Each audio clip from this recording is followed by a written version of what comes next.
छठे प्रश्न में 3 शॉर्ट नोट्स पूछे जाते हैं और 3 शॉर्ट नोट्स में पहला शॉर्ट नोट है बिहार में चौकीदारी कर के विरोध में आंदोलन। भारतीय राष्ट्रीय आंदोलन के दौरान सविनय अवज्ञा आंदोलन हुआ था, आपको याद होगा। सविनय अवज्ञा आंदोलन जिसकी शुरुआत गांधी जी ने की 6 अप्रैल से नमक कानून को तोड़कर, आपको पता होगा दांडी मार्च याद है ना। तो दांडी मार्च के द्वारा नमक कानून को तोड़कर सविनय अवज्ञा शुरू किया गया था और इसके लिए गांधी जी को 1929 में लाहौर में कांग्रेस कार्यकारिणी समिति द्वारा अनुमति भी मिल गई थी, जिसके बाद उन्होंने 11 सूत्री मांग रखी थी इरविन के समक्ष, परंतु इरविन के तरफ से कोई आश्वासन न मिलने के पश्चात सविनय अवज्ञा आंदोलन शुरू किया गया दांडी मार्च के पश्चात।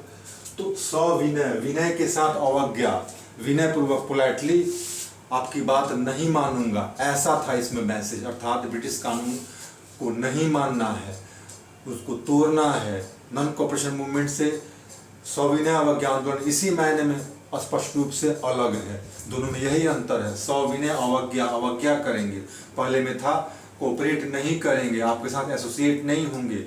सविनय में सविनय, विनय के साथ अवज्ञा करेंगे, आपके कानून को तोड़ेंगे, कर नहीं देंगे, मुख्य रूप से यही खास बात थी। तो सविनय अवज्ञा आंदोलन अखिल भारतीय आंदोलन था, गांधीवादी आंदोलन था। बिहार में भी आंदोलन चला। बिहार में एक नई प्रवृत्ति देखी गई, वह थी चौकीदारी कर के विरोध में आंदोलन। बिहार एक स्थलबद्ध राज्य है और स्थलबद्ध राज्य है तो यहाँ नमक बनाने का स्कोप नहीं। वैसे में यहाँ एक नया मुद्दा उभरा जो काफी चर्चित रहा, चौकीदारी कर नहीं देना है, और इसके विरोध में आंदोलन शुरू किया गया। तो सविनय अवज्ञा आंदोलन के दौरान बिहार में चौकीदारी कर के विरोध में जो आंदोलन चलाया गया उसको बोलते हैं चौकीदारी कर आंदोलन। इसके अंतर्गत क्या किया गया, क्या था ये, जैसा मैंने बताया, पहला पॉइंट आपका होगा 6 अप्रैल को सविनय अवज्ञा आंदोलन की शुरुआत, कर न देने का आंदोलन, इसमें और भी बातें शामिल थी। दूसरा पॉइंट में आप देखिए, बिहार में एक नई प्रवृत्ति, स्थलबद्ध राज्य, नमक कानून तोड़ने का स्कोप कम, तो एक नई प्रवृत्ति, एक नया मुद्दा, चौकीदारी कर के विरुद्ध आंदोलन की शुरुआत हुई। ठीक है, मुंगेर, सारण, भागलपुर, इन जगहों पे। अब क्या है, चूंकि स्थलबद्ध होने के कारण नमक कानून को तोड़ने वाली गुंजाइश यहाँ नहीं थी, तो नई प्रवृत्ति। अगला क्या था ये चौकीदारी कर आंदोलन, 1856 का चौकीदारी अधिनियम एक था, ब्रिटिश सरकार द्वारा लाया गया था, जिसके अंतर्गत गांव में, रूरल एरियाज में चौकीदारों की नियुक्ति होती थी और उसके लिए वहाँ के लोकल मजिस्ट्रेट गांव के ही लोगों को, 3 से 5 लोगों को की एक टीम बनाते थे जो गांव में चौकीदार नियुक्त करते थे। और ये चौकीदार क्या करते थे, ये चौकीदार गांव में चौकीदारी करते थे और इन चौकीदारों को जो वेतन मिलता था वो वेतन गांव वालों से ही टैक्स वसूल करके और उससे इनको वेतन दिया जाता था। टैक्स वसूलने की प्रक्रिया भी बहुत कठोर थी, शोषणकारी थी।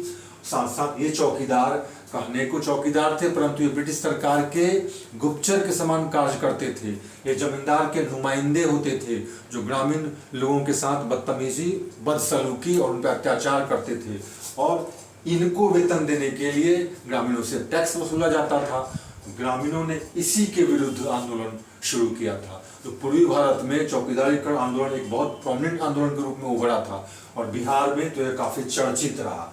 तो आप समझ गए होंगे, आपको शॉर्ट नोट्स में बाकी प्रश्न के मुकाबले आपको कम शब्दों में लिखना है, क्योंकि 3 शॉर्ट नोट्स में आपको 2 का जवाब देना है। तो छठे प्रश्न के पहले शॉर्ट नोट्स चौकीदारी कर आंदोलन में आपको यही देना है। चौकीदार अंग्रेजों के गुप्तचर, जमींदार के नुमाइंदे, ग्रामीणों से इनको वेतन देने के लिए टैक्स की वसूली, वो बहुत कठोर तरीके से, और इस तरीके से ग्रामीणों पर अत्याचार, ग्रामीणों द्वारा ग्रामीण लोग उनसे हेट करते थे, उनके चौकीदारों से घृणा करते थे कि कहीं ना कहीं वो गुप्तचर का काम करते थे ग्रामीणों के खिलाफ। तो इसीलिए आंदोलन चलाया गया और यह आंदोलन काफी सफल रहा बिहार के कई भागों में। ठीक है, और इस तरह से आपको लिख देना है कम शब्दों में, मैक्सिमम 150 से 200 शब्दों में एक टिप्पणी पूरा हुआ। छठे प्रश्न का जो दूसरा टिप्पणी है वो है टैगोर का अंतर्राष्ट्रीयतावाद, इंटरनेशनलिज्म ऑफ टैगोर। ये क्या है, थॉट्स वाले सेक्शन से है प्रश्न है। थोड़ा फिलोसॉफिकल है, दार्शनिक है, हो सकता है थोड़ा अजीब लगे, लेकिन मैंने इसको मैथमेटिकल फॉर्म दे दिया है। अर्थात आप इसको बड़ी आसानी से कॉन्सेप्ट के रूप में डेवलप कर सकते हैं। कैसे? मैंने एक फ्लो चार्ट के रूप में, यूँ कहिए, इसको मैथमेटिकल तरीके से मैंने इसको डेवलप किया है। एक बार कॉन्सेप्ट डेवलप हुआ, बहुत आसानी से आप इसको लिख लेंगे। शॉर्ट ये नोट है, आपको कम समय में 150 से 200 शब्द में आपको लिखना है और बड़े आराम से आप कर सकते हैं। देखिए, अंतर्राष्ट्रीयतावाद मतलब अंतर्राष्ट्रीय परिवेश या अंतर्राष्ट्रीय शब्द जो है, विश्व जिसको बोलते हैं, उस संदर्भ में टैगोर के क्या विचार हैं। यहाँ एक बात समझना बड़ा जरूरी है कि टैगोर का जो अंतर्राष्ट्रीयतावाद है, यह कहीं ना कहीं एक शब्द है, एक टर्म है, राष्ट्रवाद, जिसकी परिकल्पना की गई है, उसका खंडन करता है किसी न किसी रूप में। क्यों? क्योंकि टैगोर का अंतर्राष्ट्रीयतावाद राष्ट्रवाद को एक निगेटिव, नकारात्मक रूप देता है। अर्थात राष्ट्रवाद को वह एक ऐसी परिकल्पना समझता है जो किसी राष्ट्र के लिए या समस्त विश्व के लिए सही नहीं है, उचित नहीं है। पहली बात। दूसरी बात, भारत जिस समस्या से गुजर रहा था, भारत गुलाम था, तो भारत की समस्या को टैगोर ने बिल्कुल अलग थलग तरीके से नहीं देखा। इन्होंने भारत की समस्या को समस्त विश्व की समस्या के एक अंग के रूप में देखा, और इस रूप में और इस तरह से आगे राष्ट्रवाद से अंतर्राष्ट्रीयतावाद की तरफ बढ़ते हैं। कांग्रेस जो राष्ट्रवाद की बात करती थी, वो उसका अपना तर्क था, उसका खंडन कर ये भारत के उस परिवेश को, उस परिस्थिति को समझते हुए विश्व के संदर्भ में, और वहाँ से वो अंतर्राष्ट्रीयतावाद की बात करते हैं। कैसे? यह मैं आपको बताता हूँ स्टेप वाइज। देखिए, थोड़ा सा पहले परिचय दे देना है। टैगोर भारतीय सांस्कृतिक विरासत के प्रतिनिधि एवं प्रसिद्ध विचारक, बल्कि ये तो कवि, मैं आपसे बताऊं, शिक्षाविद, ये सारे कुछ थे ये, लेकिन आपको शॉर्ट में इनका एक इंट्रोडक्शन दे देना है। फिर बताना है आपको कि टैगोर स्पिरिचुअल लेवल पे, आध्यात्मिक स्तर पर मानते थे कि सभी प्राणी, और यह बात सच भी है, आज भी हम समझते हैं, सभी प्राणी ईश्वर की कृति हैं। अर्थात ईश्वर ने ही सबको बनाया है, चूंकि एक व्यक्ति ने सबको बनाया है, वो ईश्वर हैं, तो सभी इस लिहाज से सभी समान है, सभी प्राणी समान है। अब सभी लोग समान हैं पूरे विश्व में, चूंकि सब ईश्वर की संतान हैं, तो इससे क्या, इससे वो यह सिद्ध करना चाहते थे, इस आधार पर विश्व की एकता, वैश्विक एकता वो स्थापित करना चाहते थे। यह कैसे संभव हो सकता है? वसुधैव कुटुंबकम, अर्थात समस्त विश्व में जो लोग हैं एक दूसरे के कुटुंब हैं, भाई बंधु हैं, और समस्त विश्व में अगर इस तरह की भावना, वसुधैव कुटुंबकम की बात हो, तो विश्व एकता की बात स्थापित होगी। क्यों? क्योंकि विश्व में सभी व्यक्ति ईश्वर की संतान है, इसलिए सभी समान है। ठीक। अब देखिए कैसे इससे आगे बात बढ़ती है। भारत की समस्या को उन्होंने विश्व की समस्या का एक अंग समझा। भारत की समस्या को अकेले अलग थलग समझने और उसके समाधान की चिंता उन्हें नहीं थी, बल्कि समस्त विश्व की समस्या के संदर्भ में भारत की समस्या को समझकर और समस्या को इस तरह से हल करना था कि पूरे विश्व में ही कोई समस्या न रहे। तो उन्होंने इसके लिए ऊपर का एक कॉन्सेप्ट दिया, कैसे वो अंतर्राष्ट्रीयतावाद की तरफ बढ़ते हैं। आप देखिए, तो भारत की समस्या विश्व की एक समस्या का एक अंग, अर्थात भारत विश्व का एक अंग। अब इस संदर्भ में देखिए वो क्या करते हैं, इसी संदर्भ में वो अंतर्राष्ट्रीयतावाद की बात करते हैं, क्योंकि उनका मानना है कि राष्ट्रवाद नहीं, बल्कि समस्त विश्व एक राष्ट्र है, एक देश, दूसरा देश, वो देश, हर देश अगर अपने आप को, खुद को, अपने बारे में ही सिर्फ सोचे, तो क्या इससे प्रतिस्पर्धा उत्पन्न होगी। प्रत्येक देश, प्रत्येक राष्ट्र दूसरे राष्ट्र का विरोध करेगा, क्योंकि वह अपना लाभ चाहेगा। इससे प्रतिस्पर्धा उत्पन्न होगी, तो वैश्विक एकता नहीं होगी, वसुधैव कुटुंबकम की बात नहीं होगी, तो इसका मतलब अंतर्राष्ट्रीय स्तर पर एकता कभी स्थापित नहीं होगी।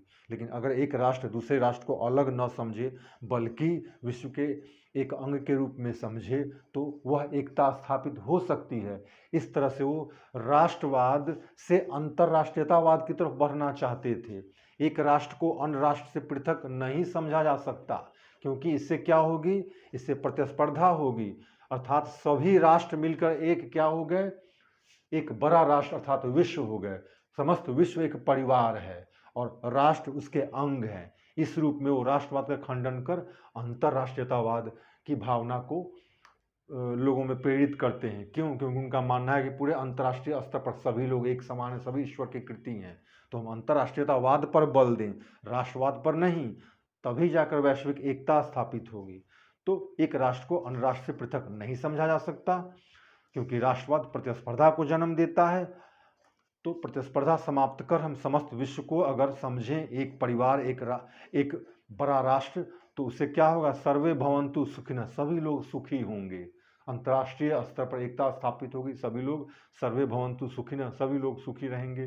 तो इससे क्या होगी? विश्व एकता, वैश्विक एकता स्थापित होगी, समस्त विश्व एक परिवार की तरह होगा। और यही है उनका अंतर्राष्ट्रीयतावाद, अर्थात राष्ट्रवाद नहीं, अंतर्राष्ट्रीयतावाद। यही बस छोटा सा था। छठे प्रश्न का जो अंतिम शॉर्ट नोट्स था वो है संपूर्ण क्रांति, जिसका आह्वान किया था किन्होंने?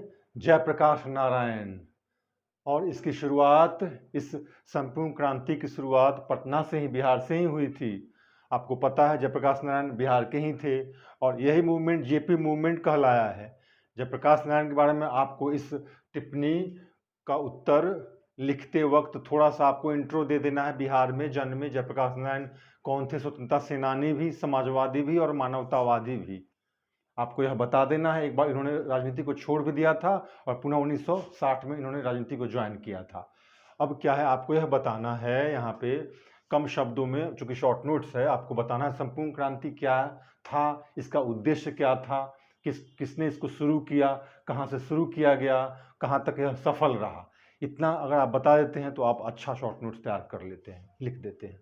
तो इसकी पृष्ठभूमि यह थी कि चूंकि ये समाजवादी थे, मानवतावादी भी थे, इन्होंने ये स्वयं सर्वोदय और भूदान आंदोलन से जुड़े हुए थे। सर्वोदय, सबका उदय, समान रूप से हर प्रकार से उदय, यह जो गांधी जी का कॉन्सेप्ट, दिया हुआ कॉन्सेप्ट है, जिससे बाद में विनोबा भावे भी जुड़े और जयप्रकाश नारायण भी।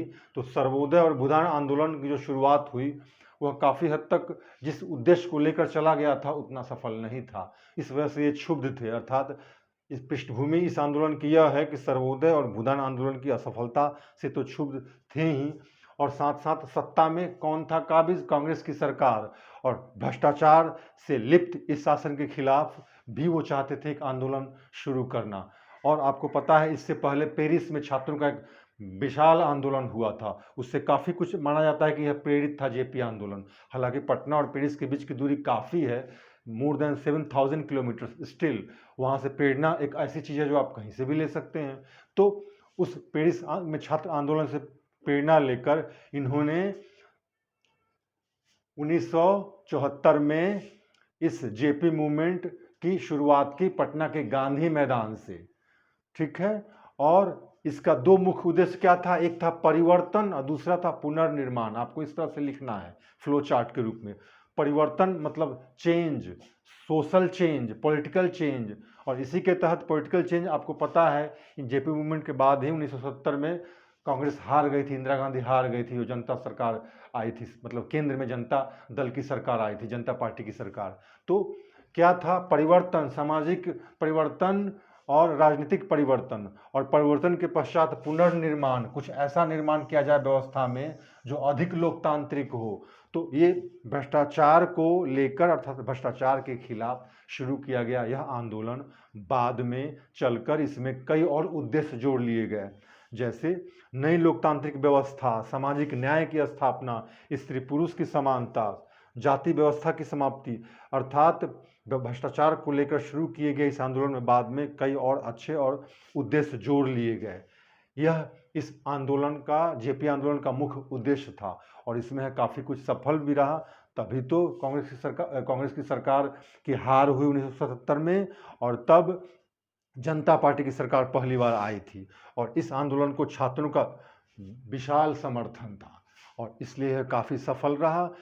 पटना से लेकर दिल्ली तक यह काफ़ी गुंजायमान रहा, और इसीलिए आज भी जयप्रकाश नारायण का नाम इस आंदोलन के कारण लिया जाता है। जिन्होंने एक उद्देश्य को लेकर यह आंदोलन शुरू किया था, वह पूर्णतः सफल रहा। बस इतना देना है शॉर्ट नोट्स में। That's all.